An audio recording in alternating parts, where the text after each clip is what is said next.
Paragraph. और हम ये जो काल्पनिक चित्रण था मिस्टर ग्रासरूट्स का, जिसका बिल डब्ल्यू ने इजाद किया अपने लेखन में, ये एक आम ए मेंबर है जिसके अंदर रिकवरी का जज्बा भी है, चाहत भी है, साथ में डर है, भविष्य को लेके अनिश्चितताएं है, uncertainties regarding the future, fears, lots of questions, बहुत सारे सवाल है उसके मन में।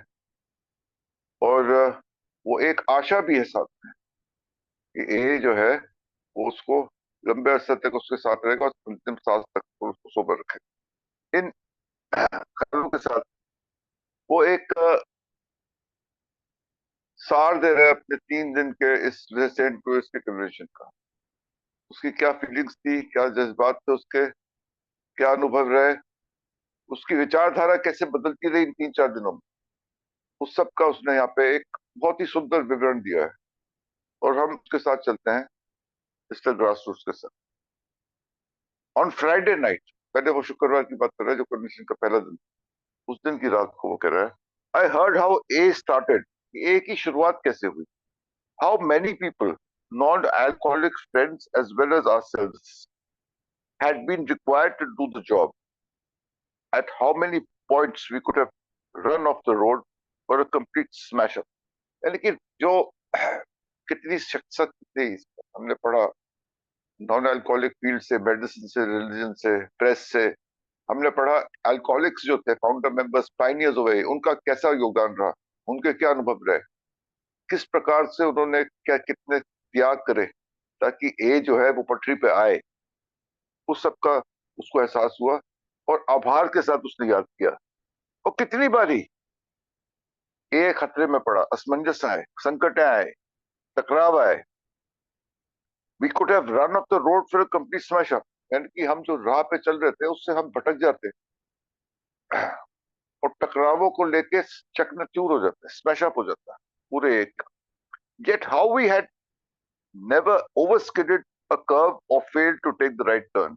लेकिन फिर भी जहां मुड़ना था हम मुड़े, और हमने कभी गाड़ी अपनी पटरी से उतरने नहीं दी, ओवरस्किड नहीं किया। फिसलने बहुत आई लेकिन हम फिसले नहीं, कहने वाली बात यह है।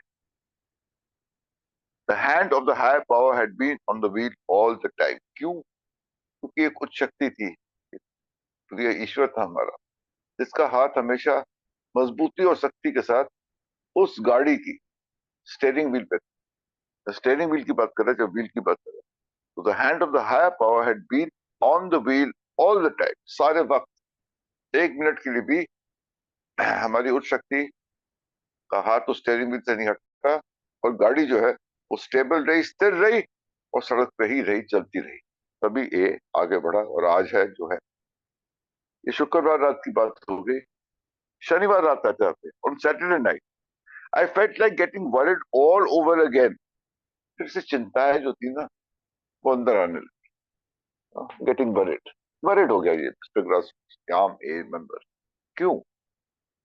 As Bill told us how he and Dr. Bob had wondered all the way from 1939 to 1945 if A was going to hang together after all, what with the troubles of the members, groups, and the new beginnings in foreign countries।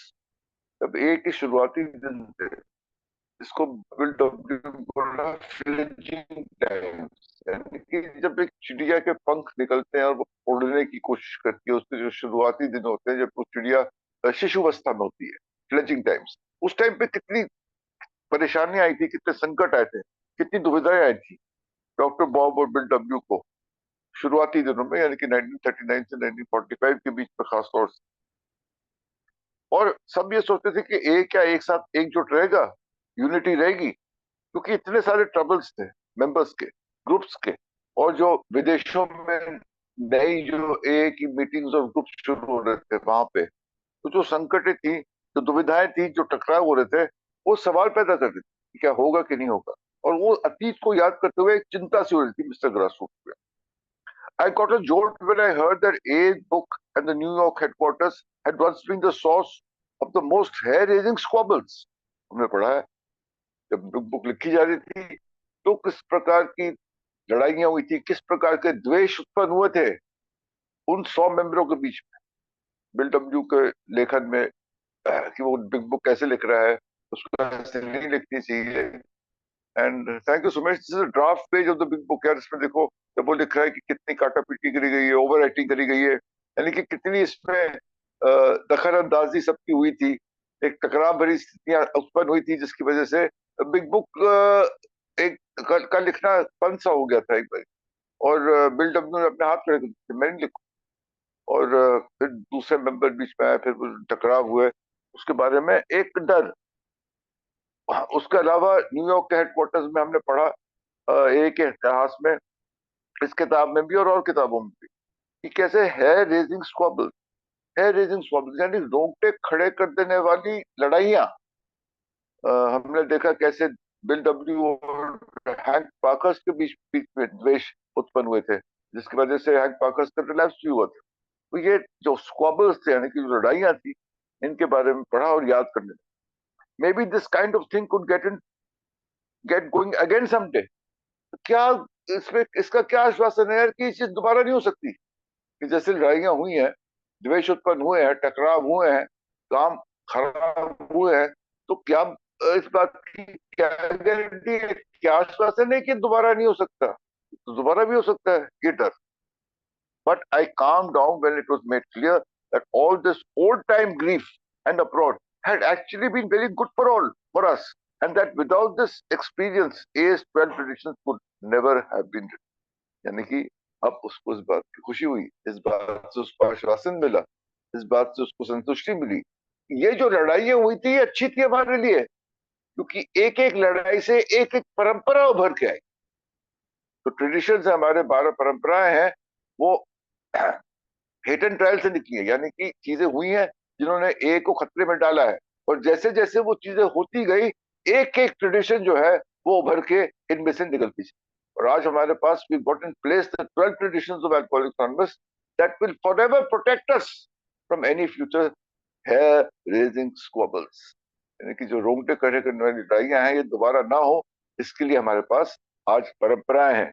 और ये परंपराएं जो है इन्हीं लड़ाइयों में से, इन्हीं टकरावों में से, इन्हीं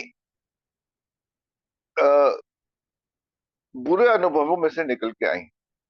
तो अनुभव ऐसे लग रहे थे कि ये बहुत बुरे हमारे लिए, ऐसा नहीं होना चाहिए था, ऐसा होना चाहिए था। भगवान की खूबसूरत दुनिया में कोई चीज गलती से नहीं होती, क्योंकि इस हर एक लड़ाई से एक परंपरा उभर के आई है, और आज सारी 12 परंपराएं they are in place with us.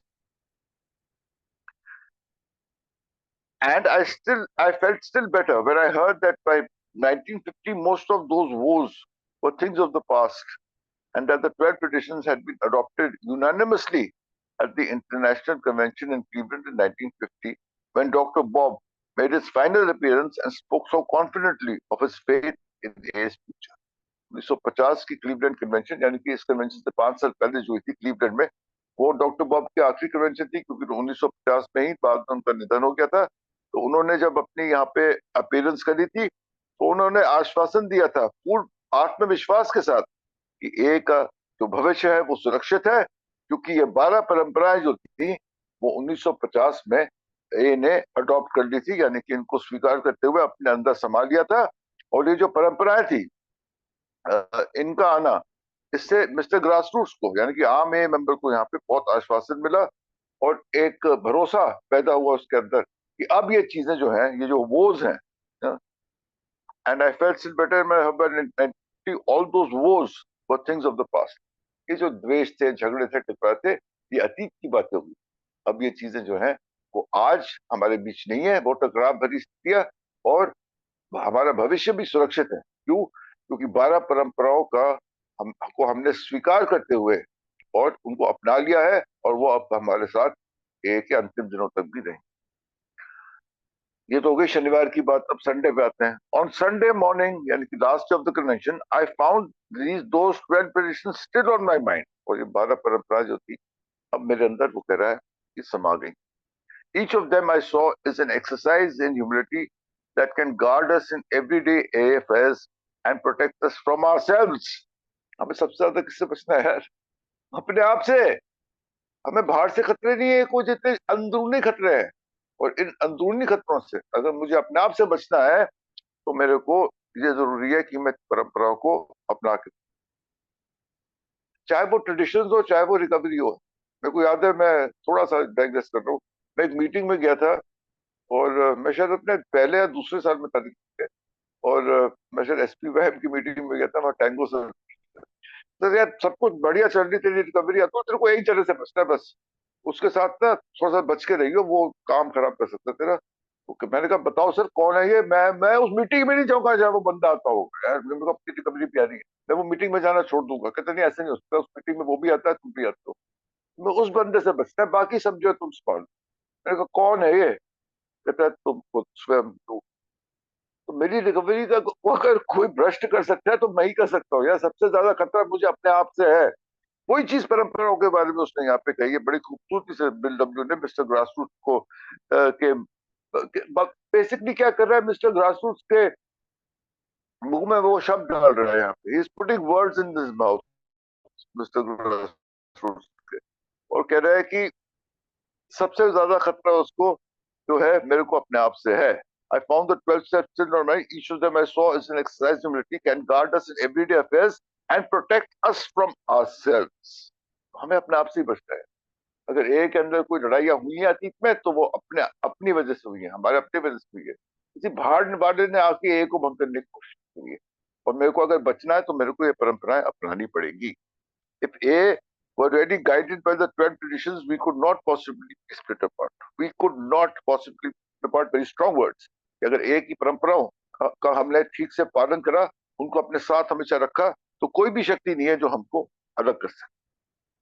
By politics, religion, money, or by any old timers who might take a notion to be big shots.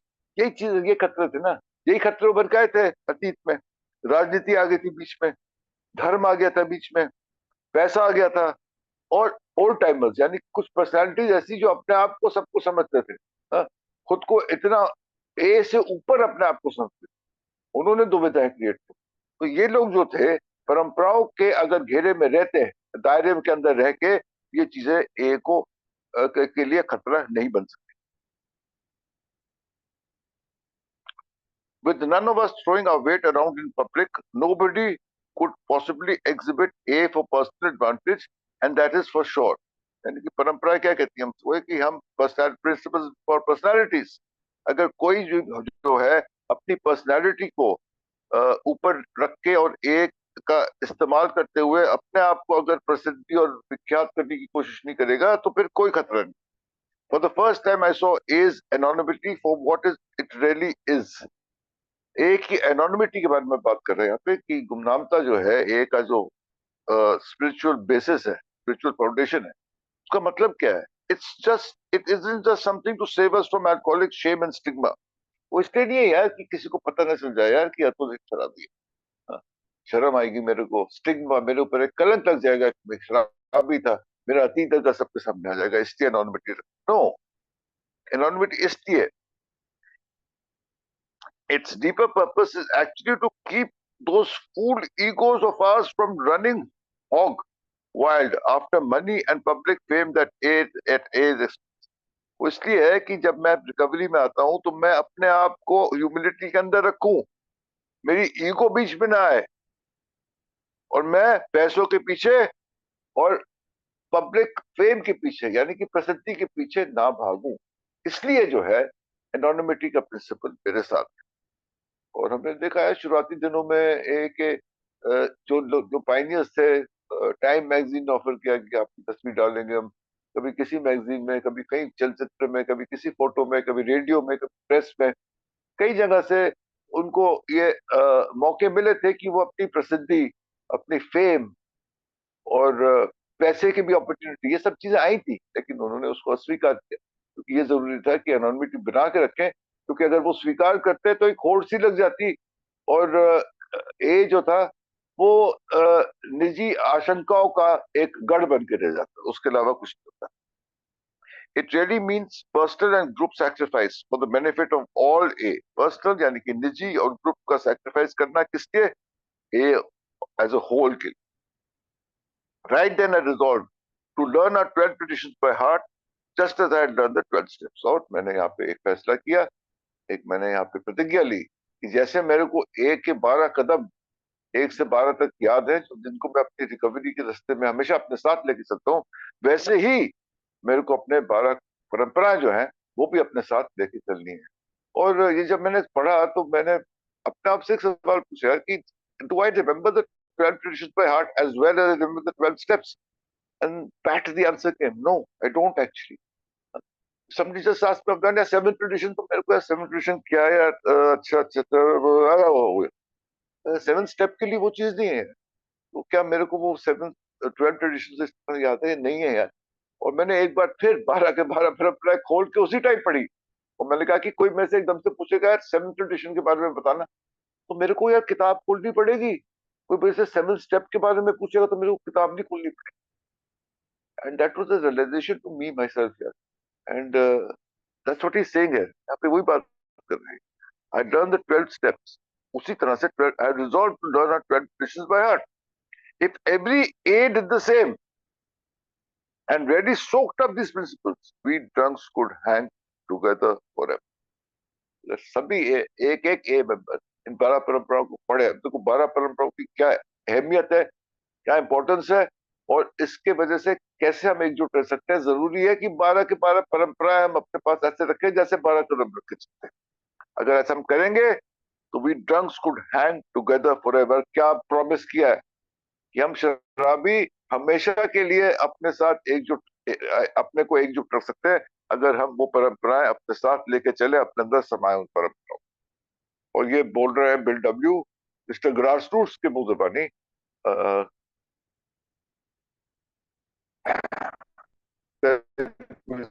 Convention में, और यहाँ पे सेंट लुइस का कन्वेंशन है, उसकी तस्वीर है, और ये बिल डब्ल्यू की तस्वीर है बोलते हुए। ही इज ऑन दी जो जिसपे खड़े होकर बोल रहा है, इसको हमने लेक्टर्न बोला है, LECTERN, लेक्टर्न।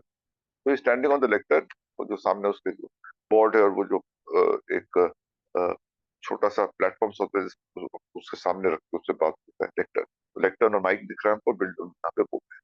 तो ये है 3 दिन की यात्रा मिस्टर ग्रासरूट की, फ्राइडे सैटरडे संडे। किस प्रकार के उसकी विचारधाराएं बदली, किस प्रकार से उसके हृदय के अंदर चीजें, सवाल, आश्वासन, नई आशा की किरणें, परंपराओं की शक्ति का अनुभव, ये सब चीजें कैसे उसके अंदर आए, उसको उसने 3 पैराग्राफ्स में विवरण किया। I think we take a break है 7:20 plus, and we'll finish Mr. Grassroots experience and his talk tomorrow. Till then, back to you, Atman.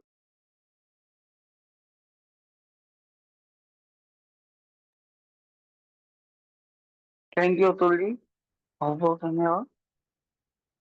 वाकई बहुत अच्छा एक्सपीरियंस रहा उन 3 दिन का। और अब हम आगे बढ़ते हैं, हमारे साथ राजेश जी जी हैं, और राजेश जी आए इसके बारे में कुछ हिस्ट्री के बारे में हमें बताएं। जी धन्यवाद। मेरा नाम राजेश है, मैं एक श्रावी हूँ। Thank you Rajkumar ji service के लिए, और धन्यवाद Atul ji line to line इतने बेहतरीन तरीके से ट्रांसलेशन करने के लिए, और उनके भाव जो अंदर के भाव है उनको प्रकट करने के लिए। और सुमेश जी इसी तरीके से घुमाते रहो भाई, कम से कम BW के आज की डेट में दर्शन तो हो रहे हैं यार। वहां खड़े हैं, इतनी पब्लिक बैठी है, इमेजिन तो कर ही सकता है कहाँ से कहानी स्टार्ट हुई थी कि मिस्टर ग्रास रूटर से। और देखो कैसे उसने एक मिश्रित कैरेक्टर उठाया था, पहले सबका नाम लिया उसने, सब कि वहां पर हरेक मत, हरेक धर्म, हरेक प्रोफेशन, हरेक जगह के लोग, मतलब हर चीज का नाम ले लिया था। मेरे को नहीं लगता कि वो समाज का हिस्सा छोड़ा हो, ये हर हर तरीके का।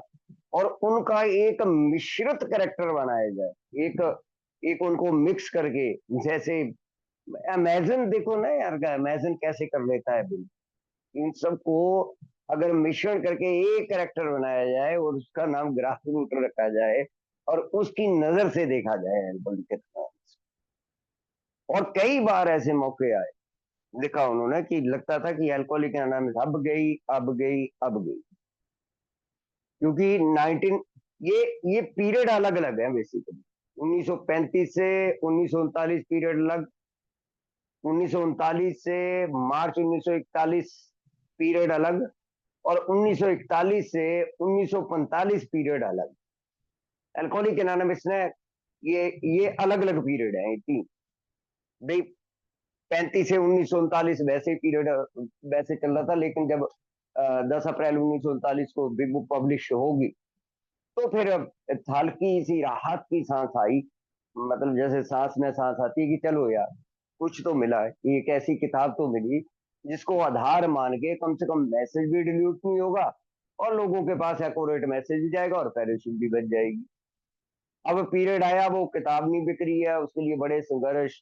और फिर वो जो तीन क्या अब चार टेक ऑफ बोलूंगा कि चार टेक ऑफ, चाहे वो सैटरडे इवनिंग पोस्ट का हो, चाहे वो डी रॉकफेलर का रात्रि भोज हो, चाहे आज मैंने उल्ट शुरू करा, मतलब 1941 में जैसे सैटरडे इवनिंग पोस्ट का हो, चाहे वो डी रॉकफेलर का 1940 में जो रात्रि भोज दिया था डिनर हो, चाहे वो अल्कोहलिक एंड गॉड और लिबर्टी मैगजीन वाला आर्टिकल हो, चाहे वो क्लीवलैंड के आर्टिकल।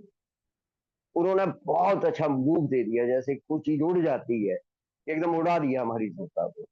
अब प्रॉब्लम आई। अब प्रॉब्लम क्या आई कि ग्रुपों के बीच में और मेंबरों के बीच में झगड़े लगे। अल्कोहलिक एनोनिमस बाहर निकल गया यूएसए के बाहर, और वो झगड़ों की खबरें, ये लग पड़ा होने, ये लग पड़ा होने, मतलब वो हर तरीके से हर आदमी अपने तरीके से रूल एंड रेगुलेशन बनाकर अपने ग्रुप को चलाने लगा। और ये अच्छा देखो इतना अंदर से जुड़े हुए थे लोग कि जैसे क्षण क्षण मतलब किसी चीज को ऑब्जर्व कर रहे हैं वैसे, और कैसे किताबों में उतार दी यार अपने मन के अंदर के भाव, वो बहुत बड़ी बात है।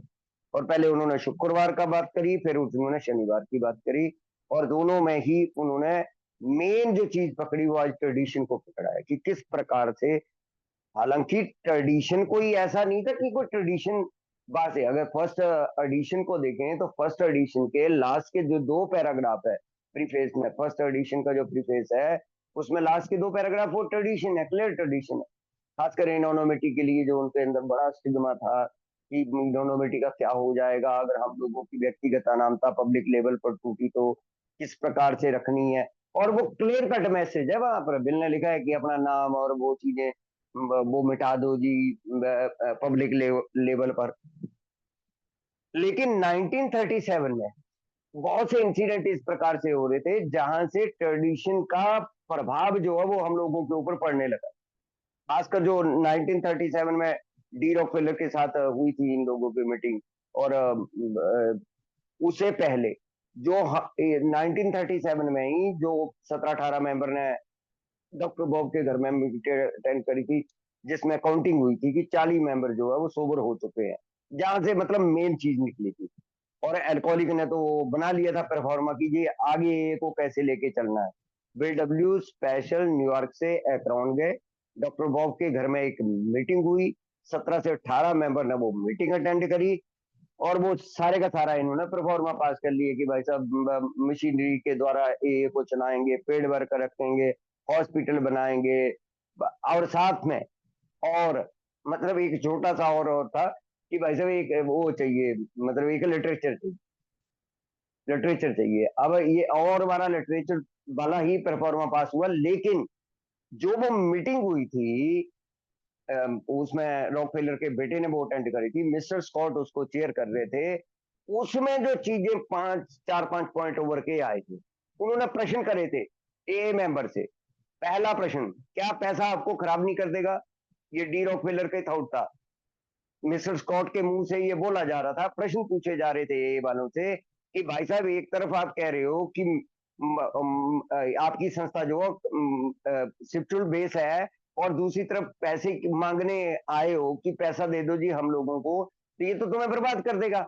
भी एक तरफ तुम कह रहे हो, दूसरा number man to man approach की बातें कर रहे हो और इस कार्य को कोई पेड वर्कर कैसे कर सकता है, उसके लिए पैसा क्यों चाहिए। नंबर 3, हॉस्पिटल खोलेंगे, उनका रख रखाव कौन करेगा, पैसा प्रॉफिट को लेकर झगड़े का निपटान कैसे होगा, और प्रोफेशनलिज्म का क्या करोगे, जब इस प्रकार से कैसे हैंडल करोगे। Number 4, A should be remain poor, वहीं से बाहर का पैसा इस संस्था को बर्बाद कर सकता है, वैसे नाश कर सकता है। और एक ही बात पर उनकी सहमति बनी थी कि भाई साहब कोई लिटरेचर बना। और फिर ग्रुप कॉन्शियस वहां भी हो रही थी, ग्रुप कॉन्शियस या तो सुनी नहीं जा रही थी, या फिर वो ग्रुप कॉन्शियस को मेजोरिटी ने जो डिसीजन दे दिया, हो गया जी, हो गया, हो गया, वाला काम था। क्योंकि अक्रॉन का ग्रुप बहुत बड़ा था, न्यूयॉर्क का ग्रुप छोटा था। जैसे हमारी संस्था का नाम या हमारी किताब का नाम पढ़ने के पीछे जो पीछे की हिस्ट्री है, उसमें भी सेम है जी। न्यूयॉर्क का ग्रुप कहता था यार नाम एयरकोली के नाम में होना चाहिए, और एक्रोन का ग्रुप कहता था द बे आउट नाम होना चाहिए, द बे आउट नाम पड़ गया। लेकिन वो वेल इन्फॉर्म्ड जो कॉन्शियस की आज हम बात करते हैं, वो वहीं से निकल के आई थी, जो बेडब्ल्यू ने अपने मित्र ओफिड्स मायो को भेजा था स्विट्जरलैंड में चेक करने के लिए कि भैया लाइब्रेरी ऑफ कांग्रेस में चेक करके या कि कौन सी, मतलब ये बिग बुक के सॉरी अल्कोहलिक एनोनिमस के नाम से कितनी किताबें हैं, और द बे आउट के नाम से कितनी किताबें। तो वो एक वेल इन्फॉर्म्ड की तरफ इशारा करता है। उसके बाद डिल्कवर्थ ल्यूपिटन का जिक्र पहले भी हम लोगों ने करा था कि कैसे वो ट्रेडिशन का इवॉल्व हुई थी, कि उसने बोला था स्पोर्ट ग्रुप से अलग हो जाओ, एक धार्मिक संस्था एक स्पिरिचुअल संस्था को निगल जाती है, खा जाती है। अपना मतलब ये नहीं था कि वो क्रिश्चियन ही था, पादरी भी था, लेकिन पता नहीं लोग क्यों इतने हम लोगों के साथ, जो क्लीवलैंड वाले पादरी की मैं बात कर रहा हूँ, जो क्लेरेंस स्नाइडर की पत्नी उनके पास गई थी, तो कितना बेस्ट मैसेज था वो कि अगर तुम इकट्ठे रहे तो तुम लोग जो है वो बर्बाद हो जाओगे। उसके बाद डॉक्टर बॉब से एक उन्होंने आर्टिकल लिखा था, और आर्टिकल के नीचे अपने वो साइन वगैरह कर दिए थे। एक आर्टिकल लिखा था फेथ था उसका, वो, और वो पूरा मतलब वो नीचे सिग्नेचर वगैरह पूरा जैसे अपना फुल नाम लिखते थे। वो उसके पीछे बहुत बड़ा एक कंट्रोवर्सी हुई कि ये अपना नाम कैसे लिख सकते हैं। फिर अभी जिक्र हुआ था 3-4 दिन पहले कि जैक एग्नेल ने no post no article, no photo, sorry no photo no article, photo दोगे तो आर्टिकल छापूंगा, फोटो नहीं दोगे तो आर्टिकल नहीं छापूंगा। फिर रॉली एच का इंसिडेंट, जो वो बेसबॉल खिलाड़ी था, उसका उसका इंसिडेंट की उसने पूरी पब्लिक के सामने अपने आप को अप्रोच कर दिया था कि ये ने मेरी जान बचाई है, ये काउंटी वाउंटी नहीं नैनी जिसकी तरफ से मैं खेल रहा हूँ उसने जान बचाई। तो अगर हिस्ट्री देखें तो ट्रेडिशन की जो इसने 5-6 बिंदु यहाँ पर निकाले हैं सेकंड पैराग्राफ में, कि each of them I saw exercise in humility that can guard us every day affair and protect us from ourselves। पहली ट्रेडिशन अगर मेरे माइंड में फर्मली नहीं होगी तो मैं भी अल्कोहलिक एनोनिमस का सत्यानाश पीट सकता हूँ कि सेल्फ सेक्रीफाइस मेरे अहंकार का डाउन होगा तो कॉमन वेलफेयर और यूनिटी में अपने आप ऑटोमेटिक ये चला जाएगा, और हर मेंबर के माइंड में फर्मली माइंडेड होना चाहिए ये वाली चीज। और फिर इसने बोला कि politics religion money by and old timer who might take a notion to be a big shot. ये 10वीं और 6ठी परंपरा कि बाहरी इशू में अल्कोहलिक एनोनिमस को विवादों में नहीं डालना है, और 6ठी परंपरा किसी संस्था के साथ इनलाइटमेंट नहीं कर सकते हम लोग भाई साहब, जुड़कर जुड़कर अपलीट नहीं कर सकते, कोऑपरेट देना भी है लेना भी। और फिर सीधा इन्होंने बोला ये लिखा भी इन्होंने, वो क्या बोलते हैं उसको, वो दूसरे वर्ड है इटैलिक, हाँ italic, but it is reality. Anonymity क्या होती है, इनोनोमिटी का भाग 11वीं और 12वीं परंपरा में भैया अलग अलग है। 11वीं परंपरा मेरी व्यक्तिगत अनामता की बात करती है, और 12वीं परंपरा कहती है, 12वीं परंपरा ये कहती है कि मेरे को अपनी पर्सनैलिटी पीछे रखनी है। 11 परंपराएं मेरी ईगो में पेंचर करती हैं, और 12वीं परंपरा में जाके मेरे अंदर ह्यूमिलिटी आती है। इनोनोमिटी ह्यूमिलिटी के साथ जब जुड़ती है तो मैं स्पिरिचुअल हो जाता हूँ। तो ये भाव जो अंदर के भाव हैं ट्रेडिशन के, वो प्रकट होने शुरू हो जाते हैं। और कितना बड़ा सेंटेंस और उतने ही बेहतर तरीके से प्रस्तुतिकरण करा तो जी ने कि सोकड़ भैया, ये जैसे वो स्पंज होता है ना कि नीचे गिरी चीज सबको अंदर बसा लेता है, जैसे 12 कदम मेरे अंदर बस जाते हैं ना कि मेरे को किताब नहीं निकालनी पड़ती, वैसे ही 12 परंपराएं सोकड़ हो जानी चाहिए। हमें पता होना चाहिए कौन सी, हर ट्रेडिशन का एक प्रिंसिपल है, और इतना सुंदर प्रिंसिपल है। और सबसे कम बात ट्रेडिशन की होती है जिन परंपराओं ने मेरे अल्कोहलिक एनोनिमस को मेरी पीढ़ियों के लिए सुरक्षित करके रखना है, मेरे को तो देना ही है इसने, लेकिन मेरे आने वाले, हो सकता है मेरी 10 पीढ़ियों बाद भी कोई शराबी पैदा होगा, तो ये परंपराएं ऐसी है जो इन ग्रुपों को बचा के रखेंगी। और अगर ग्रुप बचे तो भाई साहब हम बचे रहेंगे, वो पीढ़ियां बची रहेंगी। तो मेरे को तो आज के दिन भी बचाएगी ये परंपराएं, और आने वाले कई पीढ़ियों को अगर संरक्षित करके अल्कोहलिक एनोनिमस को उन तक पहुंचाना है, तो इन परंपराओं का उपयोग हमें उसी तरीके से करना पड़ेगा, अंदर के भाव से। जैसे स्टेप का हम करते हैं ना अपनी जान बचाने के लिए, वैसे ग्रुपों की जान बचाने के लिए हम लोगों को इन ट्रेडिशन का उपयोग करना पड़ेगा। धन्यवाद, थैंक यू। थोड़ा टाइम हो गया ज्यादा। धन्यवाद राय जी।